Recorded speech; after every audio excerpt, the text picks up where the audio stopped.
صراحه الاصابات عملت عمايلها معانا.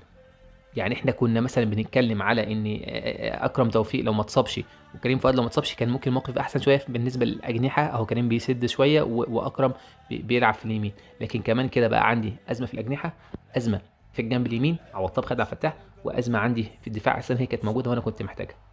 مش عارف، موقف صعب جدا. احنا كده كنا بنتكلم ان احنا محتاجين 6 صفقات، عملنا منهم 3 اللي هو خالد عبد الفتاح وكريستو والمهاجم يعقوبه. لا ده انت محتاج بقى فوق ال3 دول كمان 3. يعني بدل 6 كان هيبقى 9. تخيل الاهلي يعمل في يناير 9 صفقات اللي ما عملهمش في الصيف. ما عملهمش في الصيف الاهلي يعمل في يناير 9 صفقات. محتاج 9 لانك انت محتاج على الاقل، على الاقل واحد مدافع، وعلى الاقل محتاج جناحين. يعني انت دلوقتي محتاج مدافع وجناحين، وبتجيب انت كمان لعيب وسط ملعب على اساس